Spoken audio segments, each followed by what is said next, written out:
La Voz del Derecho presenta Panorama Económico.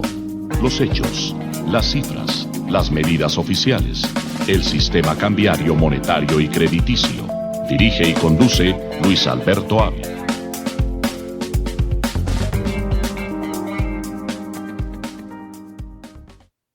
Muy buenas tardes, bienvenidos a Panorama Económico con la dirección general del doctor José Gregorio Hernández Galindo. Hoy vamos a acompañarles Jimena Charri, Óscar Lozano, Alejandro Velandia, Ivette Silva desde Estados Unidos, Alberto Ávila quien les habla, en el control de sonido el ingeniero Luis Daza. Como siempre, todas las semanas iniciamos por el enfoque internacional de las noticias económicas, lo que viene pasando en el mundo, cómo se está comportando también los mercados financieros, los principales indicadores económicos, y hoy vamos particularmente a darle importancia a la Organización Mundial del Comercio, cómo la Organización Mundial del Comercio ha venido trabajando en esta reactivación económica, cómo están las relaciones comerciales a nivel mundial, las diferencias que tenemos en el mundo en este momento, lo hemos comentado en varios programas, China, Estados Unidos, también Estados Unidos, la Unión Europea. También tenemos al porta las elecciones de Estados Unidos el próximo 3 de noviembre, de tal manera que estos elementos vamos a analizarlos hoy en detalle con cada uno de nuestros panelistas. Iniciamos con el profesor Óscar Lozano, para que comentemos el papel de la Organización Mundial del Comercio en esta temporada que estamos viviendo, en la pandemia sanitaria que hemos vivido y cómo se está reactivando el comercio a nivel mundial. Profesor Lozano, buenas tardes, bienvenido a Panorama Económico. Muy buenas tardes, doctor Luis Alberto Ávila. Muy buenas tardes a todos nuestros oyentes de Panorama Económico que nos sintonizan a esta hora de la tarde. Un saludo muy especial a los colegas y también al doctor José Gregorio Hernández Galindo, nuestro director. Como usted lo acaba de anotar, la Organización Mundial del Comercio, que es un organismo multilateral, ha presentado una serie de informes últimamente sobre el comportamiento del comercio mundial que se ha visto bastante afectado en estos 6 meses del 2020. La OMC pronosticó una caída del comercio en un promedio de un 32%, pero en esta ocasión, al terminar el presente trimestre de julio, agosto, septiembre, informó que la caída no fue tan, como se dice, tan crítica, sino que de ese 32% apenas hubo una disminución en un 21%, específicamente en valor, es decir, en términos de intercambio, y un 14% en todo lo que es el procedimiento de entregas y diferencias de mercancías. La Unión de Naciones para el Comercio y el Desarrollo, la UNTAC, por su parte, señaló que la caída fue algo muy similar del 20% y que se cree que la recuperación del comercio mundial puede ser más rápida de lo que estamos pensando. Ojalá, pues han hecho análisis y proyecciones que se puede hacer una recuperación más rápida de lo que sucedió en el año 2009 cuando tuvimos la crisis económica en ese momento. Vale la pena señalar que la Organización Mundial del Comercio es un organismo multilateral que surgió, recordemos, en el año 1994 y que reemplazó al Acuerdo General de Aranceles Aduaneros GATT, que había surgido en Suiza en el año de 1947. La OMC se fundó en Marruecos en el año de 1994 y empezó a trabajar en el año 95. Pero de aquí en adelante se ha venido trabajando para buscar un proceso de mayor liberalización comercial y buscar una solución a las diferencias comerciales a través de la oficina que tiene la OMC, que es la OSD, Oficina de Solución de Diferencias Comerciales, cuando se presentan inconvenientes, incompetencias o problemas o conflictos de carácter comercial. Pero más allá de eso, mi estimado doctor Ávila, quiero señalar algo que me parece importante, teniendo en cuenta el panorama internacional y lo que se está viviendo en los Estados Unidos, y es la balanza comercial de los Estados Unidos en este 2020, que presenta, oígase bien, un déficit en el comercio de bienes y servicios de un 18.9%. En términos reales, está en un 63.600 millones de dólares que se ha venido generando ese déficit, pero teniendo en cuenta o que obedece a varias razones. Primero, el apetito de los consumidores norteamericanos, es decir, de los importadores, y al tiempo que las exportaciones también han tenido un comportamiento positivo, un aumento levemente. En junio, el déficit había sido de 53.500 millones de dólares, y con el empujón de que se ha presentado en el mes de julio, el saldo negativo en la balanza comercial ha llegado a 354.900 millones, comparado con los 348.900 millones que se presentó en el periodo de, por decir algo, de marzo a julio del 2019. En lo que va corrido del año, para terminar este comentario, las ventas estadounidenses al resto del mundo cayeron un 20%, y, es decir, las exportaciones tuvieron una disminución del 20% y las compras en un 6%. En julio de este año, las exportaciones subieron en un 8.1% a 168.100 millones de dólares. Y destaquemos los sectores sobre los cuales se consolida este comercio, que destacan las exportaciones de automotores, bienes de consumo, suministros industriales y tecnología. Es decir, estos son los renglones con los cuales Estados Unidos tiene su canasta exportadora principalmente, y que esto lo ofrece al resto del mundo. Las importaciones también aumentaron un 10.9% y pasaron a 231.700 millones de dólares. Y se concentran las importaciones en teléfonos celulares, en muebles, en bienes de consumo, bienes de capital. Y también encontramos que esa balanza comercial se puede reflejar en 3 destinos importantes. Vamos a señalar China, vamos a señalar México y la Unión Europea. Con China, recordemos que Estados Unidos tiene una guerra comercial con China que se ha sustentado en esas, digamos, imposiciones de altos aranceles en diferentes sectores de la economía, en el aluminio, en los textiles, en combustibles, también en productos alimenticios. Entonces, por decir algo, la balanza comercial con China pasó de 28.400 millones de dólares en julio de este año a 31.600 millones. En julio se ha presentado un total de 163.300 millones de dólares. En México, recordemos que Estados Unidos tiene el NAFTA, un tratado de libre comercio con México y con Canadá. Pasó de 10.000 millones a 10.640 millones para un total de 55.661 millones. Y con la Unión Europea también tiene un déficit, que es de 15.700 millones de dólares, que ha venido aumentando. El año pasado era 14.000 millones, para un gran total, el comercio total, tanto de importaciones y exportaciones, suma 97.970 millones de dólares. Esto se ha presentado también por el impacto que ha tenido en la economía norteamericana el COVID-19. Si miramos las estadísticas digamos, de cuál ha sido el comportamiento de esta pandemia en los Estados Unidos, recordemos que Estados Unidos es el país más afectado, el que tiene mayor número de muertos, el que tiene mayor personas contaminadas, por así decirlo. Entonces, eso también ha afectado y ha concentrado y explica, de una u otra manera, la crisis económica. Y finalmente, el valor total del comercio exterior de Estados Unidos en febrero fue de 456.260 millones a pasar a 541.463 millones. Y la economía de Estados Unidos, en términos generales, en el primer trimestre, representó un descenso del 5%, la mayor caída después de la crisis del 2008. La tasa de desempleo está en el orden del 13.4% debido al cierre de empresas que ha afectado no solamente la economía de los Estados Unidos, las economías del resto del mundo. Eso es a manera importante que podemos señalar en términos de este análisis de la balanza comercial de Estados Unidos con respecto a los socios más importantes. Con Colombia, pues lógicamente sabemos nosotros que tenemos muy bien, profesor Lozano, unos negocios muy importantes. Entonces, eso es lo más importante que podemos señalar. Muchas gracias, profesor Lozano, por ese interesante análisis de lo que está pasando en el comercio internacional, especialmente la contracción económica y el papel que puede jugar la OMC, la Organización Mundial del Comercio, frente a esta depresión económica que está viviendo el mundo. Bienvenida la doctora Ivette Silva Yunes, que nos acompaña hoy desde Estados Unidos, pero que se ha conectado con nosotros con Panorama Económico en La Voz del Derecho para hacer un análisis interesante de lo que está pasando en los Estados Unidos al portas de las elecciones que se realizarán para presidente de la República de este país el 3 de noviembre. Bienvenida inicialmente, muy buenas tardes, Ivette, buenas tardes, ¿cómo está? Buenas tardes, Luis Alberto, un placer acompañarlos, un saludo especial para María Jimena y el doctor Oscar y para toda la audiencia.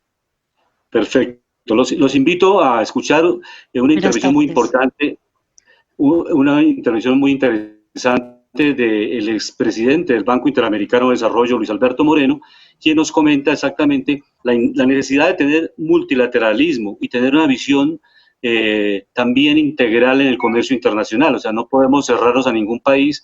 Recordemos que cuando China tenía un crecimiento del 10, del 12% anual, China fue un comprador muy importante de materias primas de América Latina, de Brasil, de Colombia. Entonces eso generó una reactivación económica muy importante. Por eso, en esta medida tampoco podemos sesgar las relaciones con China o con ningún país asiático y, por el contrario, diversificar cada vez más nuestras exportaciones. Escuchemos al expresidente ya del Banco Interamericano de Desarrollo, el colombiano Luis Alberto Moreno, frente también al panorama político de Estados Unidos. Yo no me imagino que el 30% de las exportaciones de Brasil van a desaparecer por algo que llegue al PIB. Concretamente, lo que ha pasado es que países como Brasil, como Chile, como Perú, como Argentina, Uruguay, prácticamente hoy en día casi que una tercera parte de su comercio está con China. Y es verdad también que hoy en día estamos ante una situación de enorme tensión entre China y los Estados Unidos porque hay, digamos, diferencias en cuanto a el manejo de Hong Kong, al manejo de Taiwán, a lo del mar del sur de China, a todos los temas digitales y de tecnología, a todos los temas asociados a derechos humanos. Quizás en la única parte que hay medianos acuerdos es en los temas comerciales.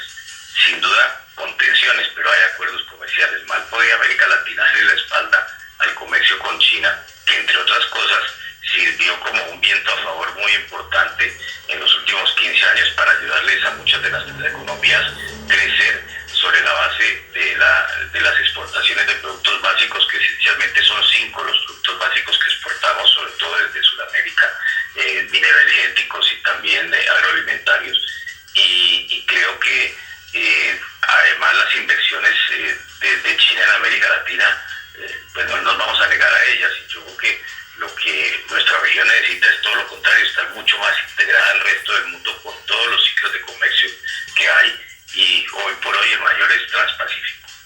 Primero es que, como todo el mundo sabe, y usted lo conoce muy bien, el voto en los Estados Unidos no es directo. O sea, aquí se han dado casos como el caso de Al Gore, como si el caso de Hillary Clinton, que el voto popular fue por 3 millones de votos en el caso de Hillary, por millón y poco en el caso de Gore, que tenían más votos que el que terminó siendo presidente, en un caso del presidente George W. Bush y en el otro el presidente Trump. Y eso es porque esencialmente los votos electorales que están concentrados en aquellos estados a donde puede ir para cualquiera de los lados, se va a determinar la elección. En este momento son básicamente entre 6 y 8 estados a donde se tiene que hacer esa definición. El estado más importante para el camino a la victoria del presidente Trump es la Florida, porque la Florida tiene 27 votos electorales, es uno de los estados con mayor número de votos electorales. Y allí hoy en día, por ejemplo, las encuestas muestran básicamente un empate.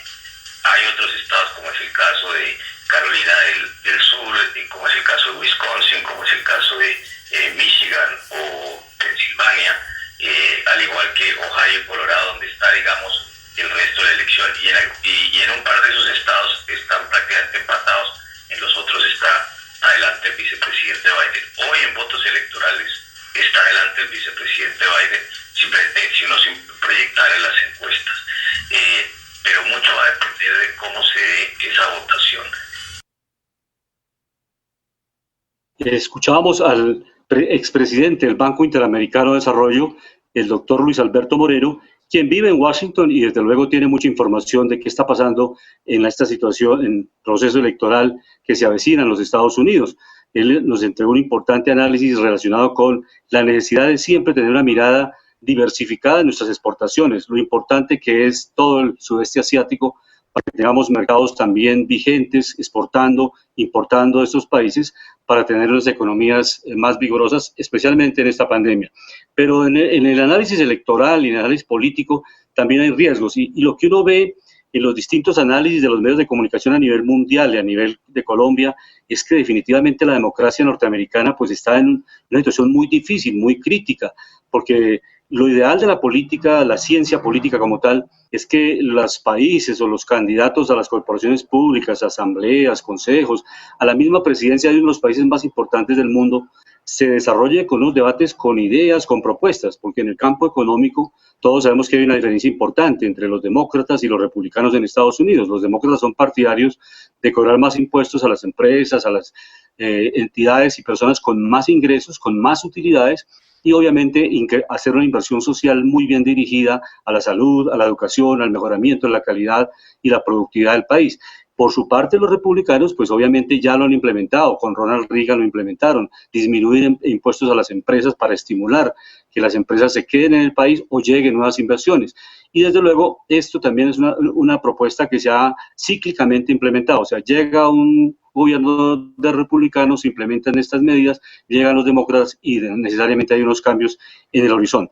Pero para analizar el tema político y también internacional, está desde Dallas, Texas, Ivette Silva. Muy buenas tardes, bienvenida. ¿Cómo se vio este debate que naturalmente CNN, todos los medios internacionales no lo consideran como un debate, sino como una debacle de la democracia? O sea, este debate no se pudo dar, la gente no se respeta la palabra, hay pues obviamente cuando se cruzan las palabras, cuando se traslapan las intervenciones en un debate, pues la gente cambia de dial, no escucha, porque la gente no entiende una algarabía de dos candidatos de la importancia de los Estados Unidos. Entonces, hubo críticas tanto para Biden como para Trump, porque el debate obviamente no se dio en los términos que se quería, y desde luego, pues todos los comentaristas concluyen que es imposible. Inclusive se ha planteado la posibilidad que los dos debates que vienen a continuación o no se realizan, o la Comisión Nacional de temas electorales en los Estados Unidos está dispuesta a cambiar el modelo, o sea, que el coordinador, el moderador del debate pueda en un momento dado silenciar el micrófono del candidato que se pase los 2 minutos. Allá le dan 2 minutos a cada candidato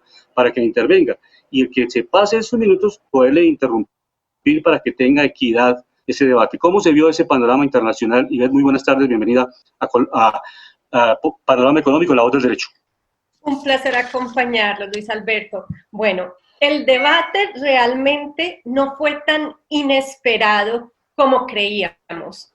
Aquellos que han conocido a Donald Trump y que estuvieron participando o vieron el debate que tuvo con Hillary Clinton, sabía quién era Donald Trump. Recordemos que Donald Trump, el último de sus debates, llevó las amantes del presidente Clinton solo para desestabilizar mentalmente a Hillary Clinton, y esto fue tan bajo que ya la gente no se esperaba mucho más de la conducta del presidente Donald Trump. Por lo tanto, Trump siempre ha manejado sus debates de esta manera, no respetando reglas, no respetando tiempos y siempre a la defensiva y al ataque. La gente lo veía venir.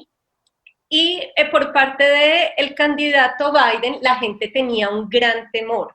¿Por qué? Porque hay una teoría de conspiración que se ha propagado en todos los Estados Unidos, en los medios de difusión, que decían que el candidato Biden tenía Alzheimer's y que él no estaba bien de sus facultades mentales. Y esta fue una noticia que se propagó por todos los estados de los cuales hablaba el presidente, nuestro colega desde Washington, D.C., y estos estados comenzaron a ver que Biden tenía problemas. ¿Por qué? Porque ciertos canales televisivos hacían énfasis en el problema que él tiene y tuvo en su infancia, ya está superado, que era un poco de tartamudear, pero ya está corregido.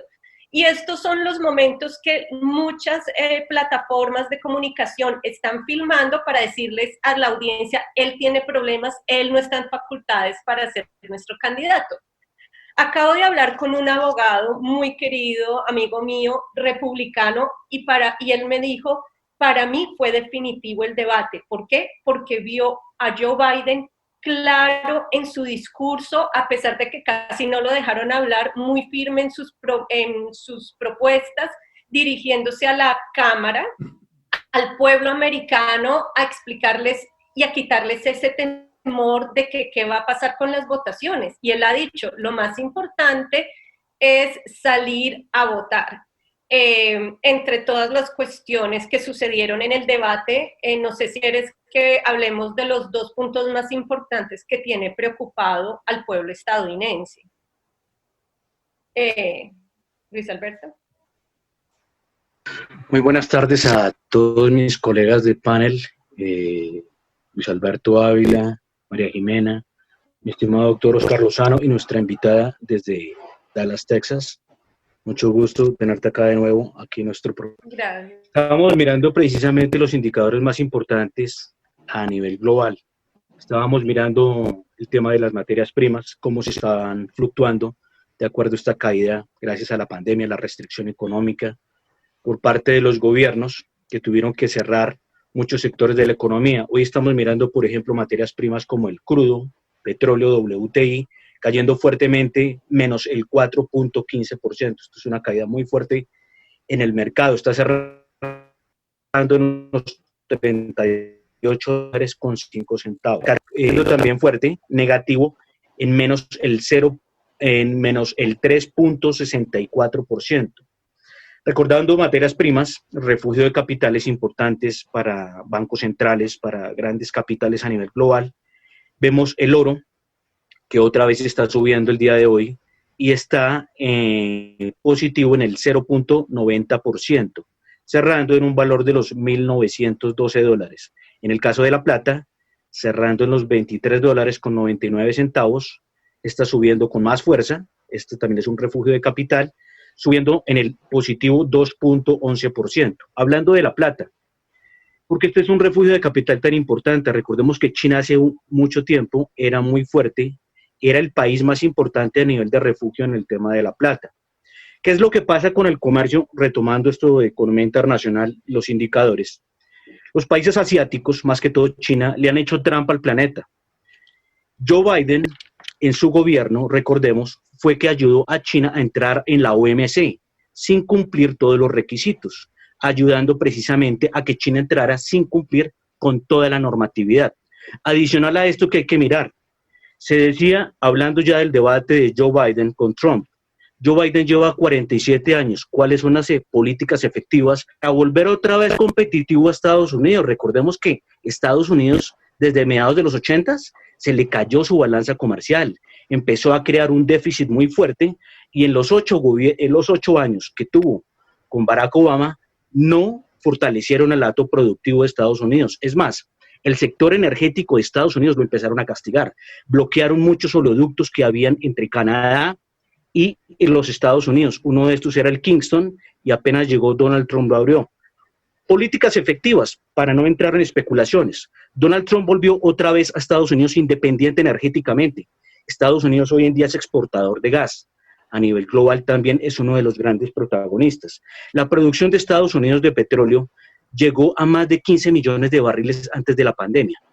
Otro dato para no entrar en especulación. La tasa de desempleo de los Estados Unidos estaba en el 3.5% antes de comenzar la pandemia. Otra política efectiva. Sentó a los socios de comercio bilateral más importantes con Estados Unidos, que eran China, que es el que más tiene déficit con Estados Unidos. O sea, Estados Unidos tiene más déficit con China. A nivel comercial tenía un déficit que sobrepasaba los 300 a 400 mil millones de dólares. Hay que mirar este dato. Japón también, la Unión Europea también, Canadá y México. ¿Qué hizo Donald Trump? Políticas efectivas. Se sentó y les dijo, vamos otra vez a rebalancear el comercio con ustedes y lo vamos a hacer más complementario. ¿Por qué es importante esto? Porque es que las economías tienen que ser complementarias y no sustitutivas en temas de comercio. Volvemos a la historia, que hizo fuerte Estados Unidos, la industrialización y el desarrollo. Esto lo que más perjudicaba era a los trabajadores norteamericanos. ¿Por qué? Porque con un desempleo del 3.5% y con las políticas efectivas de otra vez volver a producir en Estados Unidos, porque Donald Trump le propuso a las empresas, vuelvan a Estados Unidos, les bajamos impuestos, pero produzcan lo que estaban produciendo en países donde emigraron, que más que todo era China y otros países. Les dijo, vuelvan acá que les vamos a dar garantías de competitividad para que Estados Unidos en el empleo sea fuerte, porque es que volvemos y repetimos. Los países en donde hay un presidente que dice subamos el sueldo 30%, pero el aparato productivo no da para eso, pues simplemente daña la economía, la desestructura. Pero con un desempleo como lo tenía Donald Trump en el 3.5%, esto sumado a que ya había un nuevo tratado con esos países a nivel de comercio, iba a mejorar todavía las condiciones, porque las empresas en esa condición, ¿qué tienen que hacer? Como casi no hay gente para emplear, pues tienen que empezar a subir los sueldos. Entonces son políticas atractivas. Y otra cosa muy importante, hablando de la crisis financiera. Claro, Estados Unidos, cuando entró Obama, empezó a crecer, pero empezó a crecer gracias a la inyección de capital de la Reserva Federal. La Reserva Federal, si no estoy mal, emitió más de 10 billones de dólares después de la crisis. Pero si uno va a mirar los indicadores de competitividad y de producción, PMI manufacturero, no crecieron considerablemente a como debió haber crecido precisamente con una economía competitiva. China en este momento tiene el PMI manufacturero por encima del 51%. ¿Qué quiere decir? Que no está entrando en recesión, ¿sí? Interesante el análisis que hace, sí, Alejandro, interesante el análisis que hace Alejandro a nivel internacional, porque es la mirada que tenemos en el programa de los dos enfoques. O sea, ya lo comentamos hace unos momentos, el Partido Demócrata tiene una propuesta histórica de más impuestos a los sectores que más ganan, de invertir más en educación, en fin, pero eso ese análisis lo estamos haciendo, pero queremos rotar esta vía. Obviamente que nuestra tasa de desempleo en Colombia está por encima del 16%, estamos en el 20%. Imaginemos que un país como Estados Unidos tiene una tasa de 3.5 y aún así es una tasa grande, difícil de manejar. ¿Cómo será Colombia, que tenemos una tasa de desempleo que ya está tratando de bajar con esta reapertura económica? Pero démosle la bienvenida también a María Jimena Charri. Muy buenas tardes, María Jimena. Muy buenas tardes para todos nuestros oyentes, para nuestra invitada y su equipo. Doctor, hoy quería comentar lo siguiente. El día de hoy, el juzgado sexto laboral de una decisión histórica declaró que existe una relación laboral entre un repartidor, como conocemos, domiciliario, y ya podemos hablar que él es un empleado. En este caso es Internet Services Latam, más conocido como Mercadoni. Y es una sentencia súper importante, primero porque es plataformas digitales, y recordemos que hemos estado mencionándolo en varios programas, la importancia de una regulación para plataformas digitales, tanto en temas laborales como en temas de impuestos. Entonces es necesario que sean reguladas, y pues vamos a comentar por qué es importante también esta sentencia. Recordemos que el artículo 53 de la Constitución nos habla del principio de la primacía de la realidad. ¿Qué quiere decir esto? Pues que prima la realidad sobre todas sus formas. ¿Y cómo se puede configurar que existe una primacía de la realidad en un contrato de trabajo laboral? Pues el artículo 23 del Código Sustantivo de Trabajo nos dice cómo podemos saber cuando existe una relación laboral entre un empleador y un trabajador. En este caso, cuando hay una actividad personal del trabajador, cuando hay una continuada subordinación o dependencia del trabajador respecto del empleador, y cuando este empleado recibe un salario como retribución del servicio. Entonces, se dan estos tres elementos y la sentencia reconoce que se le deben pagar a este trabajador todas las prestaciones sociales, cesantías, primas, y va a ser considero yo, va a ser algo muy importante para todos los trabajadores que, pues como le mencionaba al comienzo, los domiciliarios, porque ellos cumplen con estos criterios para poder configurar una relación entre un empleador y un trabajador. Entonces, esta sentencia es súper importante porque de ahí en adelante nos va a dar como una línea para determinar la gran importancia que tiene el que sean reguladas plataformas digitales en Colombia. Es que las empresas dejen que los trabajadores pues tengan los derechos fundamentales, o sea, que no es porque generen trabajo, porque a veces con el albur del trabajo uno dice, no, estamos haciendo un crecimiento económico y damos una estadística que estamos creciendo al 5, al 6, al 8% o al 4%, pero naturalmente el crecimiento tiene que generar también distribución de riqueza, o sea, que ese crecimiento llegue a toda la población, y no llegará a toda la población si el 80, el 90% de las utilidades y los trabajadores no tienen ni siquiera aún la seguridad social básica. Ese panorama en Estados Unidos, y ver cómo se maneja, pero antes de que entremos en los dos puntos que quedaron pendientes en la sección pasada. Bueno, es que tenemos que tener en cuenta que el derecho laboral en Estados Unidos no es tan garantista casi que es inexistente en los Estados Unidos. Incluso hay trabajos donde en Colombia se podría considerar un trabajo asalariado con muy buenas garantías, primas y de todo, y que debe haber justa causa, y aquí no lo hay. Aquí el empleador puede sacar mañana a un empleado sin ninguna garantía de ninguna clase. Entonces, aquí hay una gran falencia, pero la alternativa de aquí es el trabajo a horas, que es cuando hay cierta crítica, digamos, bajo los últimos periodos presidenciales, que sí hay mucho trabajo, pero es un trabajo por horas, un trabajo que se paga por, digamos, $10, 12 horas de la hora, sin ninguna garantía. Y lo que se está tratando de luchar es proteger, sobre todo los demócratas, a los pocos sindicatos que quedan de ciertas industrias, como el de los profesores, como el de los médicos, enfermeras, tratar de proveerles ciertos beneficios para protegerlos en una economía de pandemia que está a punto de desaparecer. Entonces, las plataformas simplemente son una alternativa como la de Uber, que permite producir mucho dinero, pero no van a garantizar ninguna protección extra al trabajador. Acá es interesante lo que dice Ivette, porque normalmente nos quejamos un poco de nuestras leyes, de nuestra ley laboral acá en Colombia, pero si hacemos derecho comparado con respecto a Estados Unidos, pues somos una constitución garantista y casi que paternalista también, ¿no? Siempre tratamos como de proteger, siendo que muchas empresas, y eso lo comentábamos también, muchas empresas seguramente a partir de esta sentencia van a pensar cómo van a arrancar si tienen que garantizarle a los trabajadores tantas cosas. Pero podemos comparar, exacto, y en cambio en Estados Unidos cero garantía trabaja, pues no hay pago, ni seguro, ni ayuda para su salud. Acá sí somos en ese caso, siendo que somos un país, bueno, con tantos problemas, pero en medio de todo debemos reconocer que nuestro derecho laboral es avanzado y muy garantista. De pronto no tenemos la capacidad para hacerlo, pero yo en eso sí puedo decir que Colombia es un país que ofrece garantías a pesar de todo, ¿no? Ivette. Así es muy garantista. Otro factor que nosotros no tenemos muy en claro en Colombia es que es garantista al punto de garantizar una pensión.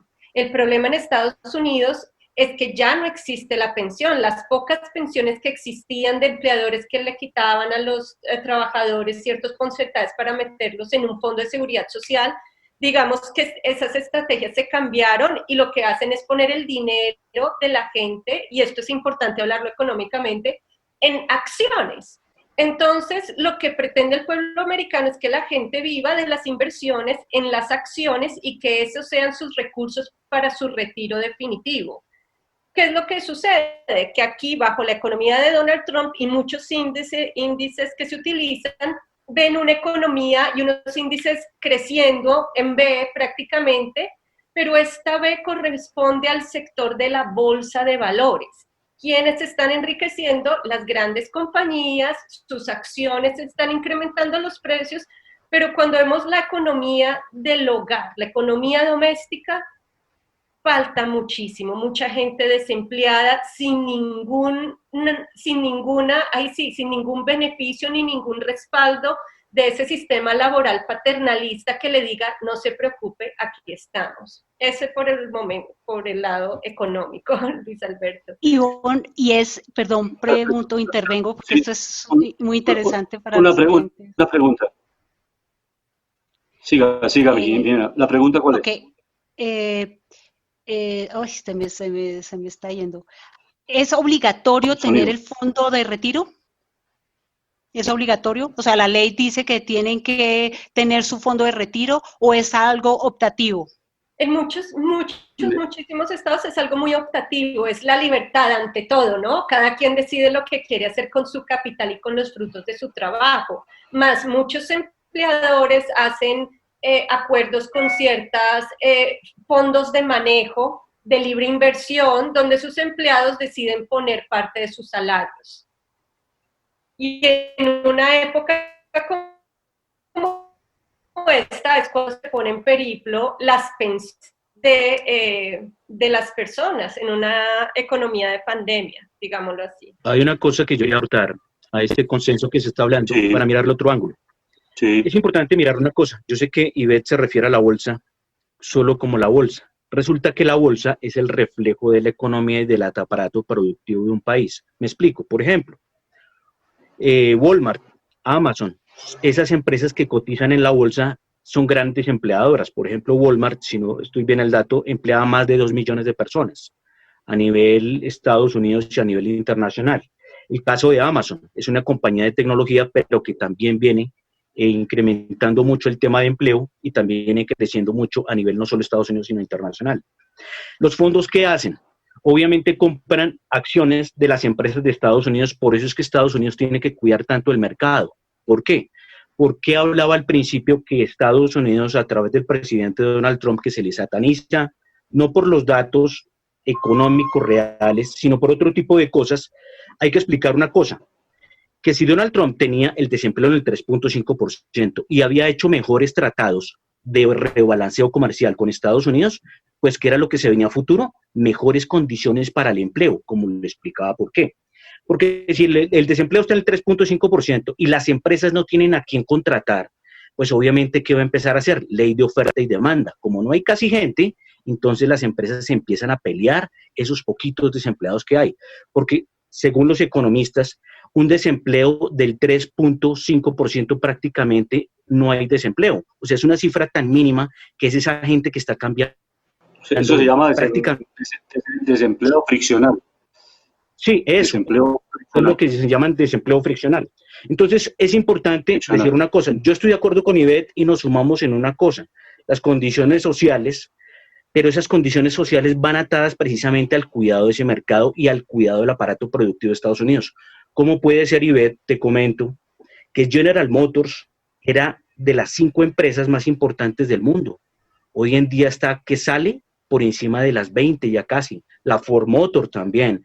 Y eran compañías que trabajaban mucho con manufactura, transformación, y tú mirabas cuál era el salario de una persona en las General Motors, era muy bueno, ¿sí? Y simplemente eran trabajos obreros. Entonces hay que mirar una cosa, que es que los presidentes, vuelvo y cito, desde mediados de los 80s, que le ayudaron a las multinacionales, pero la culpa la tuvieron ellos. ¿Por qué? Porque incrementando los impuestos, manejando mal el gasto, subiendo los impuestos a las empresas, ¿qué les tocó hacer? Salirse a producir afuera de Estados Unidos porque se estaban quebrando y estaban llegando países como Japón, ganando el mercado, y China también. Entonces, ¿qué es lo que está sucediendo?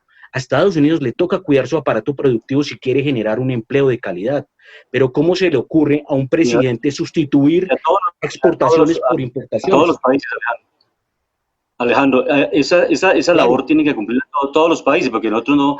Colombia también va a buscar que su balanza sea positiva, lo mismo lo va a hacer China, lo va a hacer Japón. O sea, esa es la ley natural de todos los países. Ninguno va a querer tener una balanza deficitaria.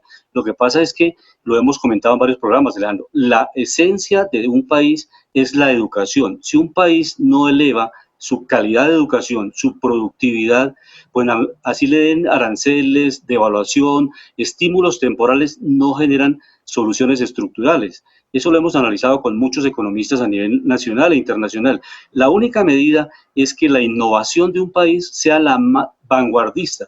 Estados Unidos perdió, no con un solo gobierno, hablemos de la historia de Estados Unidos, perdió la vanguardia sencillamente por cosas de innovación, los científicos, todo lo que tiene que ver con la educación, científicos, formar investigadores, formar toda la gente que se requiere en los grandes equipos de laboratorio, los perdió y los va ganando Alemania y otros países, y el mismo China. Entonces, el gran secreto de todo está en mejorar la calidad y la masificación de la universidad y la ciencia en Estados Unidos. Es el secreto de la competitividad. Otro que aranceles son políticas de estímulo temporal que no generan o no arreglan los problemas estructurales de las economías. Lo mismo puede hacer Colombia, puede que bajen los aranceles, puede generar una devaluación de nuestra moneda y no responde a las exportaciones. ¿Qué debemos tener? Que produzca más, que tenga mayor innovación, cree mejores empresas, más empresas, pero si no hay esa gente preparada, alfabetismo, gente que está completamente marginada en la universidad, no vamos a tener el recurso humano para competir mundialmente. Ese es el secreto. Lo otro son elementos de complementariedad. Pero tomemos el otro tema y ver que dejamos en punta relacionado con el tema del debate que sí se realizó ayer. Esos dos aspectos importantes. Yo vi uno de los puntos claves ahí en el debate que tuvo que ver con el presidente Trump. Ya digo, el presidente Biden también se salió porque obviamente varias veces y varias veces salió de su escala de tranquilidad porque se sintió pues obviamente también que le interrumpían la palabra, o sea, todo el irrespeto que sea. Es que ya digo, el llamado que se hace es ese, o sea, la política desde Grecia, desde Atenas, es la actitud de la presentación de propuestas, de ideas que beneficien a la gente, no es ultrajar a la gente, decir que el hijo de una persona es marihuanero, que es drogadicto, porque ese no es un verdadero debate. El verdadero debate es cuáles son las mejores propuestas para mejorar la calidad de vida, en este caso, del primer país de América, de todo el tema de América, que es Estados Unidos. Igualmente un candidato a la presidencia de Colombia no es el que más ultraje o el que más eleve la voz o el que más grite. Ese no es el candidato ideal, ni es la persona que más sabe. El que más sabe es el científico, que en ocasiones habla muy poquito, pero cuando habla dice lo exacto, lo correcto, lo científico. Entonces yo creo que ese es el llamado que hacemos, porque la política en Estados Unidos no anda por un buen paso. Y ese dato que le dicen al presidente Trump, que si él está dispuesto a condenar los grupos terroristas pro blancos, todo eso, y él se niega a decir que dejémoslo en stand-by, eso recibe una crítica mundial, porque eso es prácticamente aceptar que el terrorismo es un camino para hacer la política. ¿Eso cómo lo vieron y ven en Estados Unidos? Eso fue quizás lo que más preocupó al pueblo. Eso fue lo que más preocupó al pueblo estadounidense, sin lugar a dudas. Primero, porque va unido de la mano que el presidente Donald Trump está reacio a reconocer una transferencia pacífica de poder y a decir, yo voy a reconocer los votos de los ciudadanos del pueblo americano y voy a reconocer al que sea presidente, sea mi oponente, él o yo. Él está muy temeroso de que pierda. Entonces, ese tema es muy importante, la transferencia pacífica de poder, y va muy ligado a lo de supremacía blanca, porque recordemos que los grupos de supremacía blanca han sido parte de la plataforma electoral de Donald Trump. Y cuando hablamos de grupos de supremacía blanca no lo podemos dejar en el aire. Esto es algo mucho más profundo que no ha llegado a oídos de Latinoamérica, que obviamente a los periodistas no les interesa poner en discusión este tema tan delicado y exponerlo al mundo entero. Pero el director del FBI manifestó que el problema de Estados Unidos no es Al-Qaeda, no es ISIS, no, el problema de terrorismo en estos momentos en Estados Unidos es el incremento de grupos de neonazis y de supremacía blanca que, recordemos, gracias al artículo 2 de la Constitución Política de Estados Unidos, pueden acceder muy libremente a las armas, y muchos de estos grupos están armados, como dice la película, hasta los dientes, y trabajan con grupos paramilitares. Esos son los grupos que Donald Trump ha llamado a decirles, por favor, vigilen los procesos electorales. Es decir, estos son los grupos que se presenta a la gente a hacer fila para ejercer su derecho al voto, y estos grupos van a estar armados con metralletas como si fueran los controladores de un proceso electoral, intimidando ¿a quién? A quienes ellos no consideran ciudadanos americanos. ¿Por qué? Porque como yo, tenemos facciones diferentes, parecemos de otros lugares, nuestro tono de la piel es muy o latino, o árabe, o indio, no es la raza blanca, que en la conspiración de ellos, y no es conspiración realmente, es una teoría científica de que, dado la diversidad y la mezcla de culturas, pues la raza blanca en los Estados Unidos está llamada a desaparecer. ¿Qué es lo que quiere Donald Trump? Donald Trump todo siempre se ha manifestado como una persona que apoya a estos grupos. Siempre ha permitido a estos grupos neonazis marchar con antorchas en sinagogas, ha visto toda la violencia que han causado y no es capaz de pacificarlos. Y esto va íntimamente relacionado al proceso electoral, porque prácticamente lo que le está diciendo, voy a llamar a mi grupo de seguidores, que todos sabemos que son pro-nazis, armados hasta los dientes, para hacer una, entre comillas, prueba en caso de que los resultados electorales arrojen que Joe Biden hipotéticamente gana la Casa Blanca. ¿Qué sucede? Institucionalmente, ya generales lo han dicho y los del FBI. Nosotros vamos a garantizar que Donald Trump, si gana Biden, lo llevamos y lo ponemos fuera de la Casa Blanca y aseguramos una transferencia pacífica del poder para que Joe Biden pueda tomar posesión de su cargo como presidente.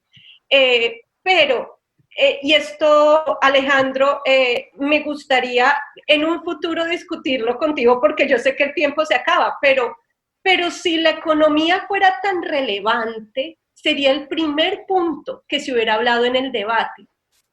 Y en el debate los primeros puntos no fueron de economía tanto como de un orden institucional. ¿Qué va a pasar con la Corte Suprema de Justicia? ¿Cómo se va a manejar el COVID? ¿Qué seguridad pública para todos los ciudadanos americanos? ¿Qué va a pasar con el proceso electoral? Entonces, realmente, una economía, por bien que funcione, no puede prosperar en una sociedad que está desestabilizada, donde no hay cohesión social, donde hay polarización y donde cualquier política económica se va a ver con malos ojos, discursos se van a ver con malos ojos. ¿Por qué? Porque no hay un líder pacificador. Y a esto fue prácticamente en lo que se enfocó en la primera parte el moderador del debate, porque lo vio sumamente importante. Sí, hay algo que quería de pronto responder a Ivette, que es una cosa muy importante. A ver, de pronto yo les voy a tratar de aclarar algo. Donald Trump, desde que empezó su primer carrera a la presidencia de Estados Unidos, siempre tuvo mucha guerra de los medios.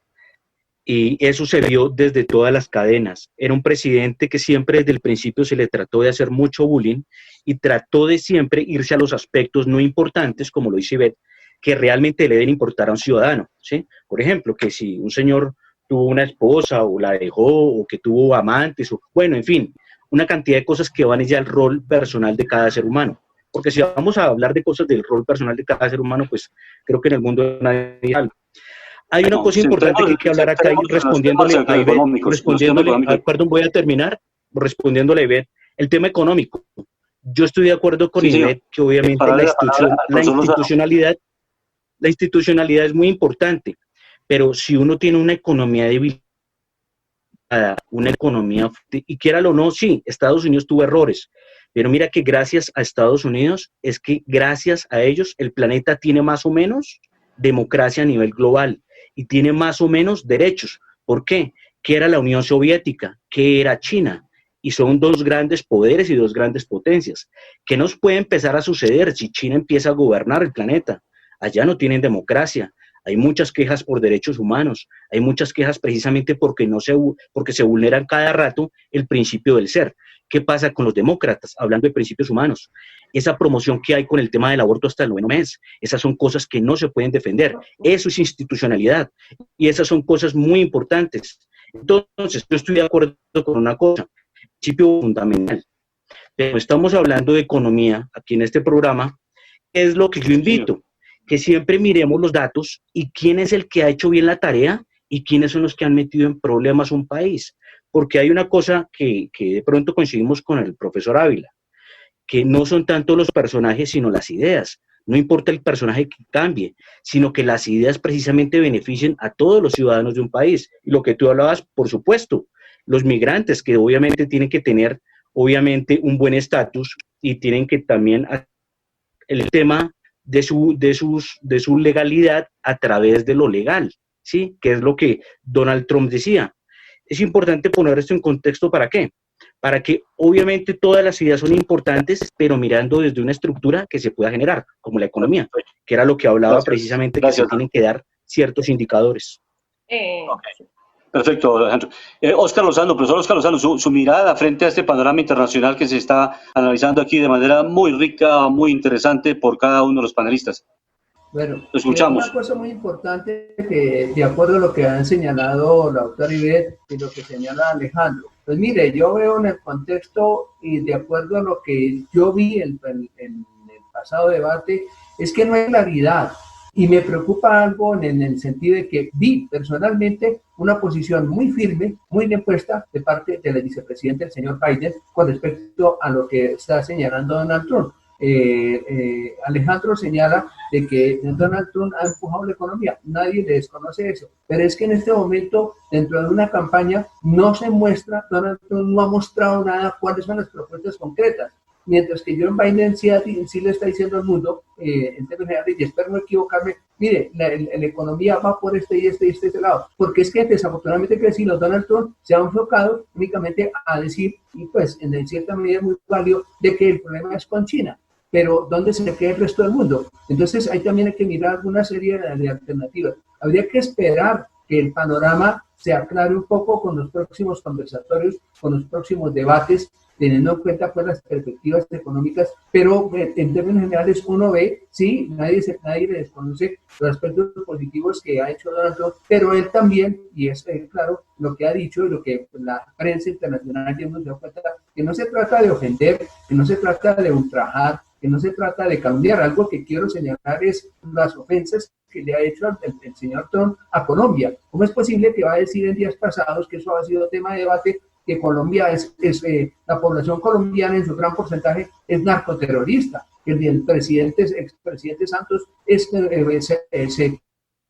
se dejó comprar por los narcoterroristas? Por favor, somos una sociedad que buscamos la paz, somos una sociedad que buscamos tener las mayores relaciones comerciales y diplomáticas con todo el mundo. Y Trump ha tenido una serie de desplantes hacia Colombia que vale la pena entrar a mirar cuáles son las perspectivas. Y lo más triste es que este gobierno calla, no es decir, no dice nada, porque quién sabe qué compromisos tendrá en el trasfondo de la situación, pero eso es preocupante, como lo han dicho algunos analistas, como lo han dicho, es decir, no se trata de una relación, digamos, de enfrentamiento, sino que nosotros, lógicamente, tenemos que tener unas buenas relaciones con los Estados Unidos, necesitamos a los Estados Unidos, necesitamos no solamente su aporte económico, sino muchas cosas más, pero también hay que tener en cuenta que no se trata de ofender, no se trata de, como se dice, de ser un poco displicente. Donald Trump es muy displicente, hay que decirlo muy claramente, no solamente con Colombia, sino con el resto del mundo, y eso lógicamente que le quita puntos, y eso se ha visto en las encuestas cuando algunos republicanos que tienen peso enorme en la política norteamericana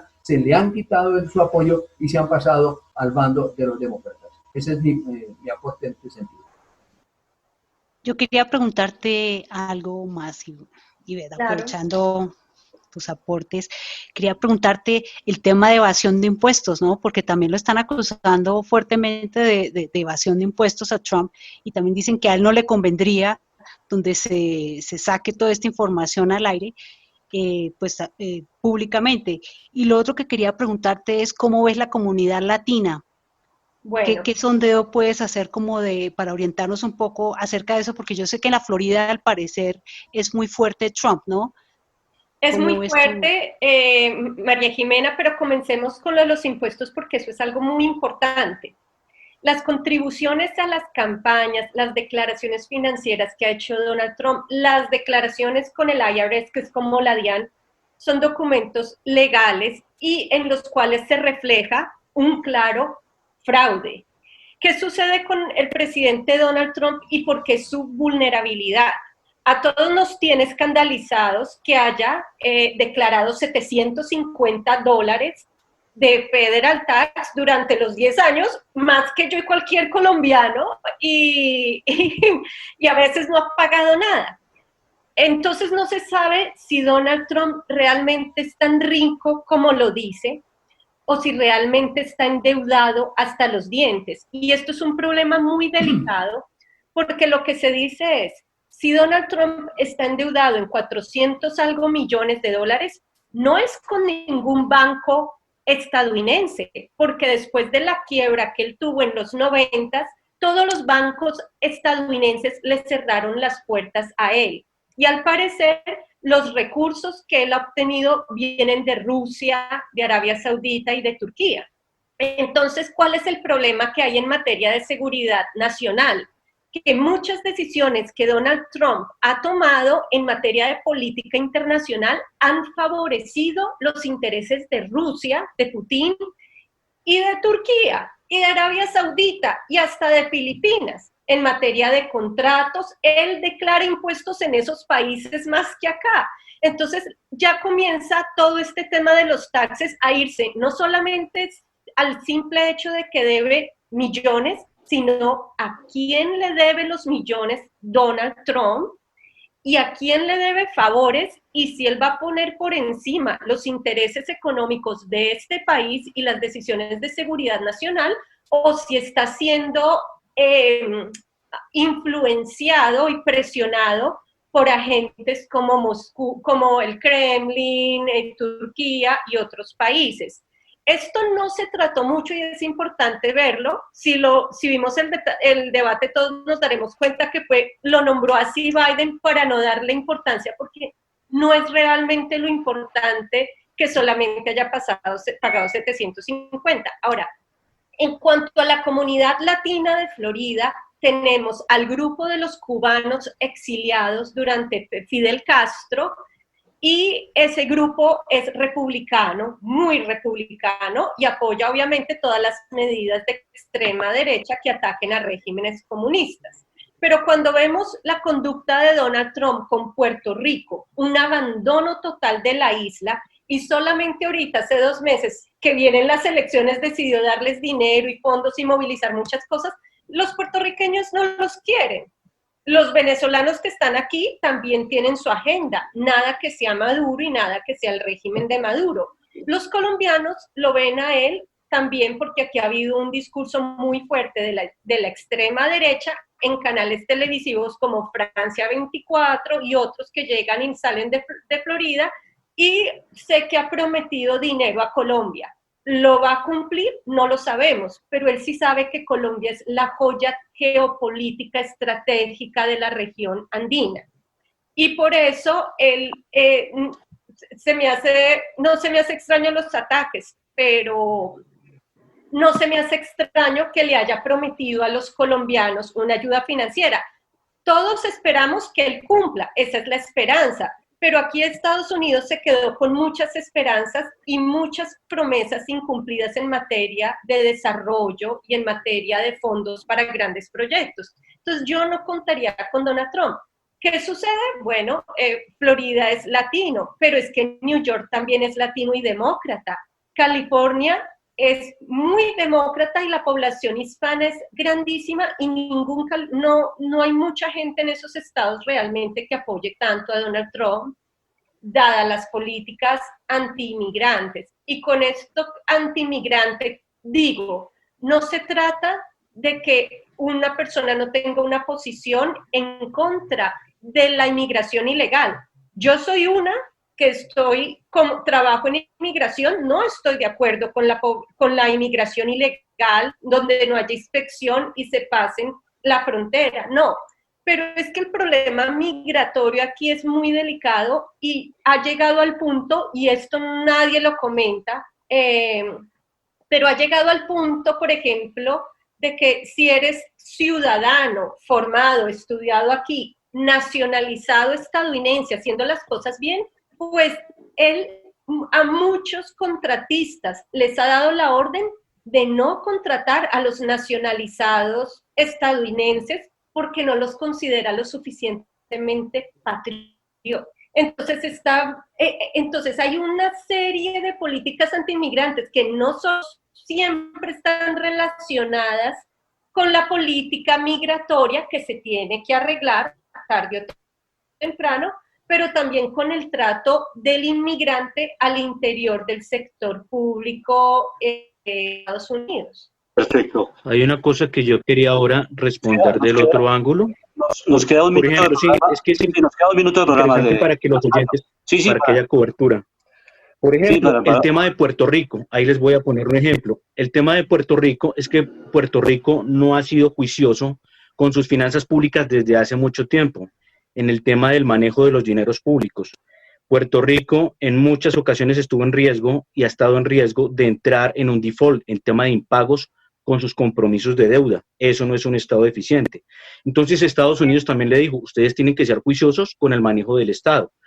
¿Cuál es el estado más endeudado de todo Estados Unidos? California, ¿sí? Precisamente, entonces, ¿a qué los está llamando precisamente Donald Trump? A que todos obviamente cooperen y curiosamente en California es donde quedan las startups. Y con esto también le quiero responder a mi estimado profesor Luis, que Estados Unidos es el país número 1 por innovación tecnológica a través de la web. En Estados Unidos es el número 1 a nivel de startups. Allá es donde se crearon Google por calificación, ¿no? Por ranking. Google, Amazon, Facebook y Twitter y todas estas. Entonces, recordémosle a los oyentes, todavía Estados Unidos es número 1 en innovación tecnológica. Obviamente hay países como Corea, Alemania, otros, es muy importante. Lo de la educación, claro, es importante, pero la educación tiene que estar traída a la innovación, porque es que resulta que, por ejemplo, en Colombia tenemos educación de hace 40 y 50 años, teorías que hoy en día no nos sirven para el desarrollo y para el manejo de los sectores de la nueva economía. Otra cosa que iba a comentar, 700,000 personas se pasaban por la frontera de Estados Unidos. Claro, yo entiendo. Hay que acoger precisamente a las personas, tener humanidad, pero si uno no hace eso de una forma regulada, pues empieza a desordenar el país y empieza a desregularizar. Y otra cosa muy importante, los impuestos de Donald Trump. Por favor, no lo juzguemos mal, que no vuelva a pasarnos lo que bajó Jesús y volvemos y lo sacrificamos. ¿Qué quiero decir con esto? $750, sí, claro, eso está muy bien, pero es que si nos vamos a mirar la historia, Donald Trump entró 2 veces en ley de quiebras. ¿Por qué? Porque tuvo 2 quiebras. El que ha sido empresario sabe que las dinámicas y las guerras del mercado en el tema de empresas es fuerte. Él tuvo 2 quiebras y como se acogió a la ley de quiebras, pues obviamente mientras que él articula otra vez su sanidad financiera, pues él tiene un permiso legal a través del Estado, el cual le permita otra vez salir a flote. Eso no lo ha pasado solo a Donald Trump, sino a muchos más. Por ejemplo, en el debate, ¿ustedes saben cuál es uno de los mayores aportantes a la campaña demócrata? Es precisamente uno de los especuladores financieros que tiene una plataforma mundial que se llama Bloomberg, que precisamente fue exalcalde de Nueva York. Él está aportando a la campaña demócrata. Resulta que la crisis del 2008, les recuerdo, fue orquestada por muchos de la banca de Estados Unidos. Curiosamente, cuando entró Barack Obama, no hubo juicios y no hubo peces gordos en la cárcel. Entonces hay que mirar quién está financiando a quién y de qué hacemos parte. Pero lo que hay que agregar es una cosa, a un presidente lo eligen para mejorar las condiciones del país. Llegamos al final de Panorama Económico con la dirección general del doctor José Gregorio Hernández Galindo. Hoy participaron en la mesa de trabajo Jimena Charri, Alejandro Velandia, Óscar Lozano, nuestra invitada especial Ivette Silva de Estados Unidos, desde Dallas, Texas. Un interesante debate sobre este tema candente, las elecciones en Estados Unidos, el modelo económico, cómo construir una sociedad más igualitaria, cómo financiar las elecciones, no solamente en Estados Unidos, sino en el mundo entero, por los estados, para que no intervengan los grupos económicos de poder en uno u otro partido. Muchas gracias a toda nuestra audiencia. Esperamos que este programa sea de agrado a toda la audiencia de La Voz del Derecho. Buena tarde. La Voz del Derecho presentó Panorama Económico. Los hechos, las cifras, las medidas oficiales, el sistema cambiario, monetario y crediticio. Dirige y conduce Luis Alberto Ávila.